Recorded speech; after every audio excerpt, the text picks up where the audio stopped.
Bienvenidos a Bibliodiabetes, la biblioteca de la diabetes. En Bibliodiabetes encontrarás una biblioteca virtual con una amplia selección de contenidos educativos e informativos, procedentes de fuentes confiables. Hola a todos. A ver, enfrentarse a una enfermedad cuando hay un niño o una niña con diabetes en casa, puede ser un momento de mucha incertidumbre, ¿verdad? Pues bueno, hoy vamos a hacer justo lo contrario. Vamos a cambiar esa preocupación por un plan de acción súper claro, para que se sepa exactamente qué hacer cuando toque. Esta es la hoja de ruta que vamos a seguir. Primero, vamos a entender por qué una simple enfermedad es todo un desafío y qué pasa dentro del cuerpo. Después nos ponemos manos a la obra, veremos cómo monitorizar, cuáles son las reglas de oro que no nos podemos saltar y cómo actuar con los síntomas más típicos. Y para terminar, lo más crucial de todo, aprender a reconocer esas señales de alarma que nos dicen «Ojo, hay que buscar ayuda ya». Venga, pues empezamos por el principio. Un resfriado, una gripe, para la mayoría de los peques es solo una molestia, unos días malos y ya está. Pero claro, cuando hay diabetes por medio, la cosa cambia. Se convierte en un reto mucho más grande. Vamos a ver por qué. Y aquí, en esta pregunta, está la clave de todo el asunto. Porque no va solo de tener fiebre o tos. La verdadera batalla, la importante, se está librando por dentro, a nivel metabólico. Hay un equilibrio súper delicado que la enfermedad puede hacer saltar por los aires. Entender esto es fundamental.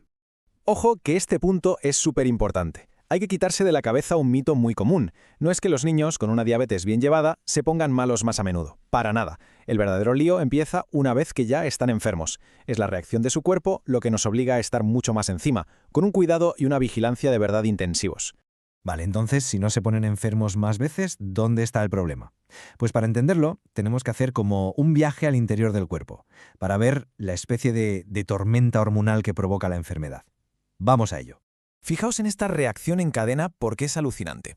Cuando el cuerpo está luchando contra una infección, libera un montón de hormonas del estrés. El cortisol, el glucagón, un lío. Imaginemos que la insulina es la llave que abre la puerta de las células para que entre el azúcar y les dé energía. Pues estas hormonas del estrés son como si alguien le echara pegamento a la cerradura. La llave, o sea, la insulina, no puede hacer su trabajo. El resultado, el cuerpo necesita más insulina de lo normal y como no la usa bien, el azúcar se queda en la sangre y los niveles se disparan. Y todo esto que acabamos de ver nos lleva al gran fantasma, al principal riesgo que siempre se intenta evitar, la cetoacidosis. Es fácil de entender. Si las células tienen hambre porque no les llega el azúcar, empiezan a buscar energía en otro sitio. ¿Dónde? En la grasa. Se ponen a quemar grasa a toda velocidad. El problema es que este proceso, digamos que genera una especie de humo tóxico, unos residuos que se llaman cetonas. Y si se acumulan demasiado, pueden provocar una emergencia médica muy seria. Vale, creo que ya hemos entendido el porqué de todo esto. Ahora vamos al cómo.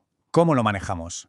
Pues mirad, la herramienta más potente que se tiene en estos casos no es una pastilla, es la información. Y esa información solo se consigue de una manera, midiendo, con una monitorización constante. El mensaje aquí no puede ser más claro. Durante la enfermedad hay que aumentar la frecuencia de los controles. Mucho más de lo normal, tanto de glucosa como de cetonas. Y un apunte súper importante, medir las cetonas en sangre es muchísimo más preciso que en la orina. Nos da una alerta mucho más temprana y eso, en estos casos, es oro. Esta tabla es básicamente el mapa del tesoro, una guía súper clara de qué hacer. A ver, si el resultado es menos de 0,5, perfecto, todo bien. Si está entre 0,5 y 1, ojo, es como una luz amarilla. Hay que repetir la medición en una horita a ver qué pasa. Entre 1 y 3, aquí ya entramos en zona de riesgo de cetoacidosis y hay que seguir las pautas que haya dado el equipo médico. Y si el número es mayor de 3, se acabó. Esa es la línea roja. No hay que pensar, directamente al hospital. Genial. Ya sabemos por qué sube el azúcar y la importancia de medir. Ahora vamos a poner todo eso en orden. Vamos a ver cuál es el plan de acción, las reglas básicas que hay que seguir sí o sí durante cualquier día de enfermedad. Aquí tenéis las reglas fundamentales. Y de todas ellas, quiero que una se quede grabada a fuego. La segunda, nunca, pero nunca, jamás, hay que dejar de poner la insulina, incluso si el niño o la niña no come. ¿Por qué? Porque como vimos antes, el cuerpo la necesita más que nunca para luchar contra esas hormonas del estrés. ¿Se ajustará la dosis? Claro que sí, pero suspenderla está prohibidísimo. Es la base de todo. Muy bien, ahora que tenemos las reglas generales, vamos a bajarlo al mundo real. ¿Qué pasa con los síntomas más comunes, los que más nos preocupan? Vamos a ver escenarios prácticos. Empezamos con uno de los peores escenarios, las náuseas o los vómitos. Son súper complicados porque, claro, impiden que entren líquidos y carbohidratos. Así que aquí la prioridad número 1, la primera batalla a ganar, es la hidratación. Y mientras tanto hay que estar súper encima, midiendo glucosa y cetonas cada 2 horas, más o menos. Y fijaos qué bien se ve aquí el nivel de detalle al que hay que llegar. La estrategia cambia totalmente dependiendo de cómo esté el azúcar. Si hay vómitos, pero la glucemia está baja, por debajo de 150, necesitamos azúcar. Así que se le da un zumo frío, que no sea ácido, pero con una cucharadita de azúcar. En cambio, si la glucemia está alta, el objetivo es solo hidratar, así que el zumo va sin esa cucharada de azúcar. Es un ajuste constante, casi de cirujano. Ahora, ¿qué pasa con la diarrea? Pues aquí el reto es diferente. El problema principal es que se pierde mucho, pero el cuerpo sigue necesitando energía, o sea, carbohidratos. La estrategia es dárselos, pero con alimentos que a la vez ayuden a frenar un poco esa diarrea, lo que se conoce como alimentos astringentes, vamos, los que cierran un poquito. Y aquí tenéis una lista súper útil. Nos dice exactamente qué cantidad de cada uno de estos alimentos equivale a unos 10 gramos de hidratos de carbono. Así se puede seguir aportando energía de forma muy controlada, con cosas que además sientan bien y son fáciles de digerir en estas situaciones. Claro, no todo es azúcar alta. También hay que hablar de la otra cara de la moneda, la hipoglucemia, la famosa bajada de azúcar.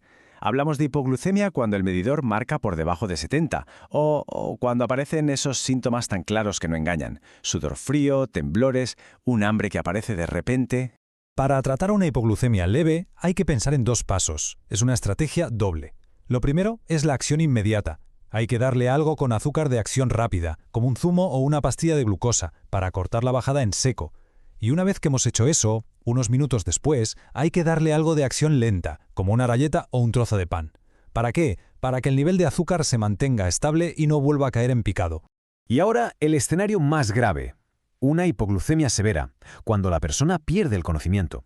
Aquí la herramienta de rescate es el glucagón. Puede dar mucho respeto, pero el proceso es muy metódico. Primero se mezcla el líquido con el polvo. Después se carga toda la mezcla en la jeringa. Se inyecta en un músculo grande, como el muslo o el glúteo. Y por supuesto, lo más importante y lo primero que se hace después de pinchar, llamar a emergencias, sin dudarlo.